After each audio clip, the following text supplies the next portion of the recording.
Hello, brothers and sisters. Today is Monday, and the Packers won. Victory Monday. Feeling very good. Congrats to Brett Hundley. It's his first win with the Pack since he started, so we need to beat the Bears, man. We needed to win. It's one of those games, where we just need to get it done and just show who's best. No. But yeah, feeling good, feeling really good. The game was good yesterday. He threw for over 200 yards, which is good for a starter. Hit a touchdown. Some bad things happened when we lost two of our best running backs, first and second string, so that sucks. But Jamal Williams stepped in, and he's really good. Even our third string's great. So I'm really excited to see what he can do, and I hope those guys get better soon. And I noticed in the game, it was awesome to see Aaron on the sidelines because he made this one pass that was just like him because he rolled out, and he tossed like 40 yards, man.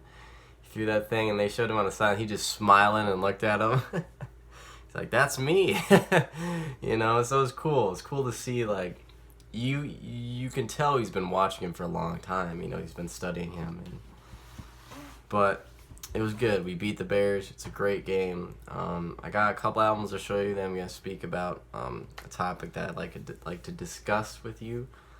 But let's get into records. There are a lot of cool ones. A lot of great colored vinyl we got here. The first one I have is an emo group. I would say emo revival. They're coming back into the mainstream here. The world is a beautiful place, and I am no longer afraid to die. It's a long word. Love the album cover. Look at that. That's beautiful, isn't it? That's beautiful. Always Foreign is the album's name. Kind of cool insert here. But the vinyl is really cool. They did a great job. It's just, they got the lyrics. I don't know if you can see that on the side there. The vinyl is beautiful. Look at that. Beautiful blue vinyl. It's like almost transparent. So very cool. I got this in, and I forgot I ordered it. It was so long ago because they were back ordered on this guy here. So very glad to get this in. This is awesome. If you guys want to check this out, the world is a beautiful place, and I am no longer afraid to die. Great band. This one's a big one. It's a very heavy album too. It is The Used, their new one, The Canyon. This is a pressing, is limited to 500 copies. I was able to get one, which is very cool. This is a very deep record. It goes into detail about the lead singer lost a really good friend of his to suicide, and the first track off this, For You, is just him coming out and saying, you're always here. You're never gonna leave me. Everything I've done for you. And it's emotional. It is absolutely emotional because it starts off with him talking. And it's just a stripped down acoustic, and it's just great. And this is a really cool insert. I love this. That's pretty sweet. The vinyl is absolutely beautiful. Absolutely beautiful. It's a cool picture of the band. They've been around for a long time, man. But look at that. Look how amazing that is. Look at that. That is beautiful. That is absolutely beautiful. Limited to 500 copies. I saw this from a YouTuber that I watch. He gave a link to where we could find it, so I jumped on it, man. And what's cool about this, that's very different from records nowadays, is instead of like recording the songs and then giving it to like a mixing engineer and they mix it, and then it goes to post-production, stuff like that, and then it goes to like the post engineer and then they kind of do the final touches, stuff like that. I don't know the right term right now, but what they did was they went straight from the studio to tape. Like there's no computer anywhere in that. It went straight to it. Everything that was tracked was how it was when they recorded it. And you listen to it and you can hear it because it's very raw. It's very there's not a lot of like, oh, sounds weird, because it is. It's weird. It's stripped down. It's natural. Natural drum sounds, natural guitar, natural vocals. It's just amazing when you listen to it and you know the backstory of that. It's fantastic. So definitely check this out. This is a heavy album. This is great. It got pretty good reviews, so I liked it too. I've been a huge Used fan since like 2003 or about. So it's been a long time coming. But it's good to see them put out music and continue on that path. But now let's talk about life, man. Let's talk about life, brothers and sisters. As some of you know, I've been going through a lot of difficult times right now. I'm going through a couple very hard, the loss of a friend last year, and then a personal reason that kind of threw a curveball at me. I didn't see it coming. But, we're pushing through. We're pushing through, man. And I spoke with one of my very good friends, Mary, last night. She called me, and we haven't spoken in a very long time. We've been friends for about, 6 years. We dated for a year or 2 years. Long distance. It was difficult, but, she called because it's great, because when she calls, she lets go of a lot of stuff to me, and it's cool because our friendship is so strong that we couldn't speak for like years, and we would come back and we'd be right where we left off. Nothing has changed. It's not like it's weird or anything, and that's cool. And a lot of stuff's been going on with her. She's been switching jobs. She's with someone now that she's very happy with, which is awesome. I like that. That's sweet. I'm glad that she's found someone that she can be happy with. And we talked about a number of stuff. And it was great to hear from her. It's always a good conversation we have. She's even talking about marriage. Isn't that crazy, man? That's crazy, man. That's crazy. That's cool, though, that you've you're at that point where you're like, okay, I think this is where I want to go, and that's great. That's the thing with me, with my exes. I love every one of them. I do dearly, There's one that I've forgiven recently. I've held a grudge for a long time, but I finally learned to just look at it. So you know what? It was the time. It was not. It was also me. It was her. And I need to forgive that person. We need to move on from this. And but I love everyone. I always will. And the door is always open. That's the thing. Like I tell my friends, like, if any one of them walked through my door and needed help or something was wrong, absolutely, absolutely. The door is always open to my ex-girlfriends, always. I'm always willing to lend a hand, because in the end, I want what's best for them. I want them to go out and find someone that's not me, that's better, that's 10 times better than I was, logically. And we were talking about, she talks about a past relationship before the one now, and how it was really rocky, and when it ended, it was tough, a lot of fighting, and we were talking through my situation, and it was a good talk. It was a great talk. Just give advice and stuff like that. I'm a lost soul. No, it's all right. But we talked about it, and I said, I just, there's very few ex-girlfriends I don't talk to. There's only 3 out of 7. I like to keep in contact with them. I just, when I end something, I don't want to cut off clean, because to me, this is my hindsight of this. To me, it means that, nothing mattered, that you could just walk away scot-free and not think about it. That's not how that works, man. You need to be there. You need to be supportive. You need to be open. And that's how I am. I can't cut off clean. I like to keep ties there. I want to make sure that they're taken care of, that they found somebody, that they found their calling, they're in the right direction now, they're getting down that road. And that's what I want. That is the future I want for all of them. If they find someone and that they're headed to what they want to achieve, they're down that road and they're back on track. That's what I want. And no matter how the relationship ends or who did what, that's exactly what I want to end. We were talking, and something came up, and I said I learned from life that nothing's in stone. You know, I've learned from him recently, and I learned from people along the way, but I never really thought about it till now when she brought that up. But nothing's in stone, guys. Nothing's in stone. And I always thought for years that, you know, when you're in a relationship and you get past like year 3 or or something like that, you know, that you're rock solid. This is it. You know, we've moved past these problems. You know, they're away. Nothing can break this rock. We're gonna cut through that ocean. You know, and I thought that for years because you've been together for so long. You think everything's all water on the bridge. You know, we passed that. You know.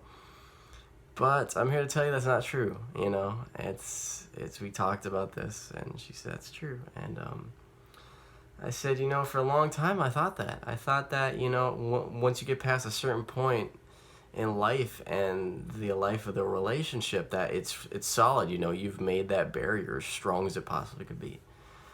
But I came back to said that's not true. You know, life has taught me that anything can happen. Anything can happen. It's very easy, and you might come to me and say, Jake, dude, we've been together for so long, this thing is rock solid. It's not what could break that? And I'm here to say you'd be surprised, brothers and sisters. You'd be very surprised how easy it is to get out of or to break that barrier, because, you know, you may look at it from a distance and say, yeah, that thing is rock solid, man. There's nothing going. But I dare you, go up to it and push it. You'd be very surprised what you find. It's an illusion. You know, it was never rock solid. It's always changing. It's always, things could happen to that rock, to that wall, you know, and it could crumble easily. Easily it could. Any number of things happened. Someone cheated. There was a big fight. You know, someone found somebody else. You know, there's a lot of things that can easily happen, easily, and you think, oh no, we moved past that. Oh, you never move past that, man. Unfortunately, you never move past that point, and I see that now. And it's not on a bad note. You know, it's something I should have seen for a long time, and that's how I see in life. You know, nothing's in stone. Like I took, for instance, we were talking, and I said, you know, it's like when you go to like a store, like a grocery store, something like that, you know, and you see, and the way I perceive life is very different from everybody else, because I think everybody has a path. Everybody's on a path to life, you know, everybody's on a different path, and no one's path is the same. It's always different. Every single person on earth is different, and that is astounding itself. No one is the same. No feature is the same. That's what's scary. God made everybody different, and there's like over billions of people. That's amazing. That's amazing. Like I said, I see people in life, and I just see them on a path. You know, everybody has their path. You know, I have my path, and I came there for this, and that's the path. You know, we came for one thing, and that's the path. And I encourage you to do this. If you go into a store, take a step back and watch. Observe, not to be weird.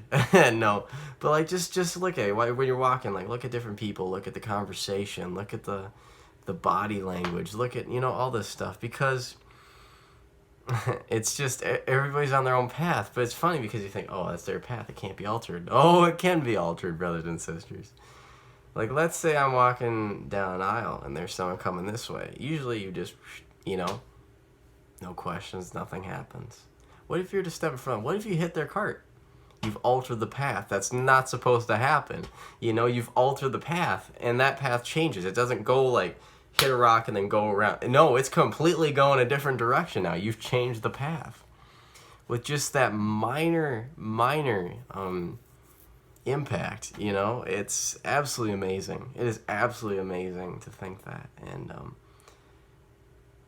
so when I see that, I'm not afraid to speak to anybody anymore, because it's, you alter the path. It might be good, might be, who knows, you know, but it's so easy to alter each other's path, that paths can cross, and that can change, and oh, it's just absolutely amazing, you know, it's amazing.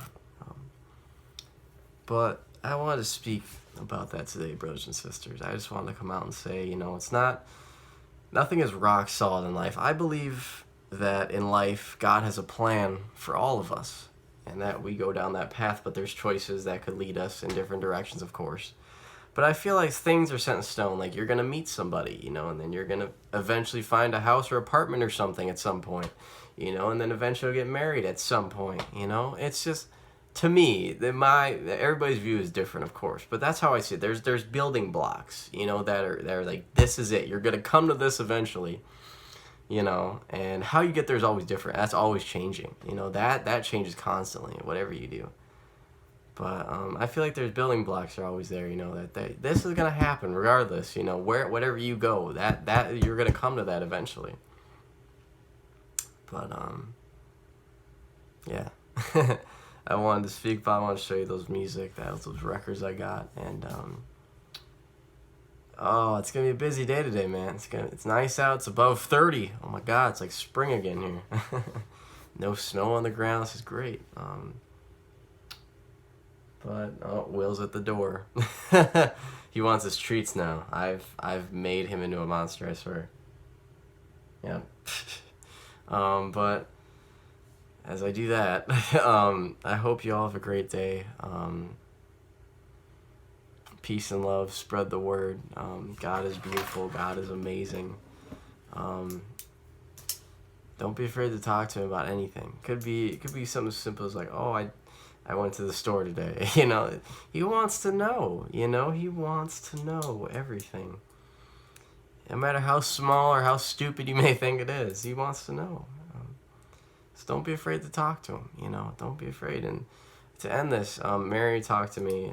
I've always, in our relationship, this was 4 years ago now. I've always wanted her to find Jesus. I always wanted to push her because, not necessarily push her, but I wanted that for her.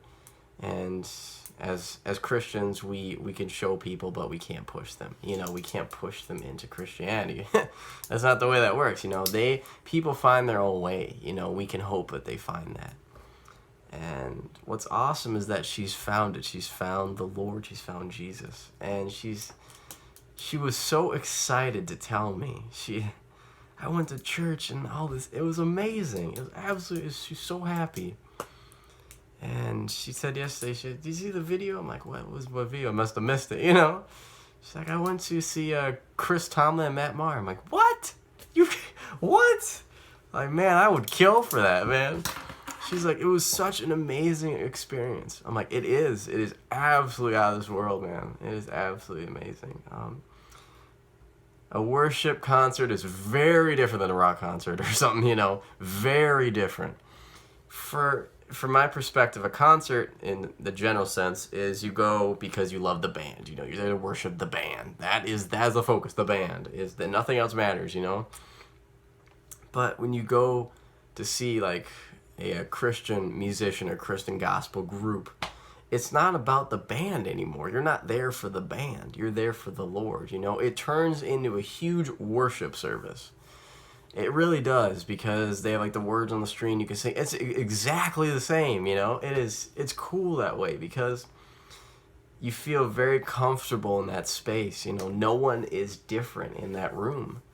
And you can do what you can sit down and pray, you could raise your hands, you could sing. No one judges you, that's beautiful. Everyone's there to worship, however you want to do it, No one will say, look at that guy, stupid. No one would ever say, they're all brothers and sisters in that room. And she said the experience was absolutely amazing, and I don't doubt it, man. I don't. It's just a big worship service, and I'm glad that she found the Lord. And she said, I'm so much happier now. And I said, yeah, it just, your whole perspective on life changes. You don't see it as difficult anymore. You see it as, this was supposed to happen. I was supposed to come to this point, no matter good, bad, or the other. It's a building block to move on to the next street or corner, and so I'm very happy that she's found him, and that she's happy, and she's made it a big part of her life to go. She said, I don't even work weekends now. I go to church and stuff. I'm like, amen, man, amen. That's why I stopped working on Sundays, because We know the Packers. No, that is a reason, but no, the main reason was because I didn't, I go to church Sunday morning like most people. I do my job, I either drum in the band or I'm back in the booth. I'm very hands-on, as you can say. But I always hated, like, having a great worship, the band rocked, you just felt that, you felt that impact. And you just wanted to go home and just, like, reflect on that, think about that. Think about the message, think about the songs, what happened. But instead of that, I had to go to work where it was a shit show every week, every Sunday. There was no exception at all. Zero. We were always slammed. Shit hit the fan, and it went from being good to end my day completely stressed out of my mind. And I said, I don't want to do that anymore. That is not how Sunday should be. In my eyes, what we should do? Close everything Sunday. Everything shuts down. Everything. I mean everything. Stores, grocery stores, clothing, everything. And everybody goes to church, to worship. And then just come home with the family and be like, what, let's just take this time. Let's come together, let's think about what was said and just reflect and relax. No stress. No, like, going to work and saying, oh, fuck, I gotta go to work now, That's gone. That's out the window, That would be amazing, but it's not gonna happen. But to me, it does happen, and that's a big part of my life. I won't let that happen again, Even if I find another job, say I'm not working Sunday, you can screw me. I don't give a fuck, God is first. God, family, Packers, and music, that's what runs my life, And love and peace, of course. You all know me. But that's how Sunday should be, And I changed that a long time ago, and I'm so glad I did. Because it's great, because I don't need to rush out of church anymore. I can stay and talk with the band. I can talk with Allison, our new music director, and about different things, and I'm not in a rush, it's just great. It's absolutely great. So I encourage anybody to do that. God comes first. God is what runs our lives, and He should come first. Sunday's God's day, so peace and love, brothers and sisters. I hope you have an awesome day.